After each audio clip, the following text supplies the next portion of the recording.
انزل باللي وراه لحد ما اخلص كل كمية البيض اللي معايا.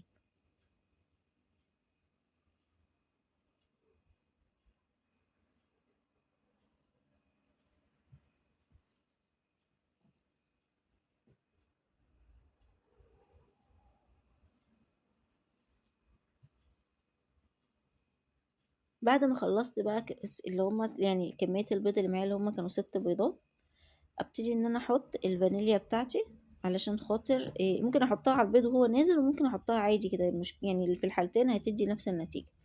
تمام. وانتوا شايفين العجينة بقت سايلة معايا وجواها فوليوم ونفخت كده وارتفعت.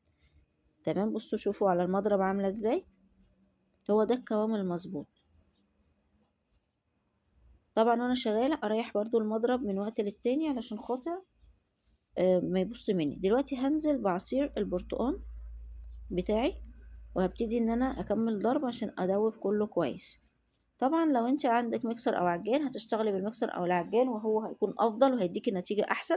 بس انا بحاول ان انا ابسط الامور للناس البسيطة اللي ما عندهاش امكانيات، لان وارد حد ما يكونش عنده امكانيات وعنده امكانيات بسيطة، فيمكن عايز يعمل الحاجة وتطلع مستواها كويس بالامكانيات البسيطة اللي عنده. تمام. هنا ضفت الفانيليا بتاعتي،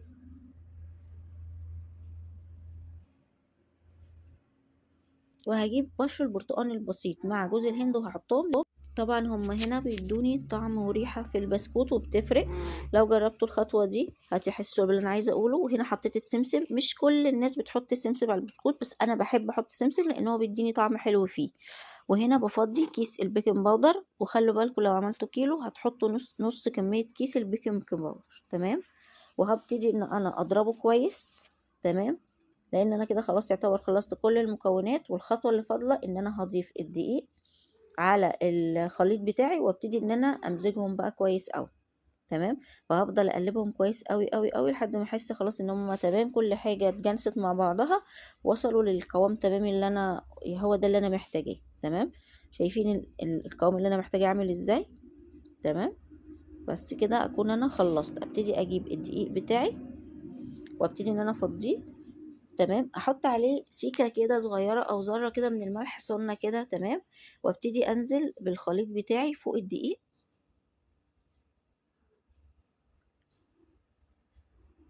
بصوا ريحته كأنه كيكة برتقال، يعني كأن العجين يعني هو طبعا عشان بالبرتقال فريحته كيكة برتقال. ريحته حلوة جدا. ماشي.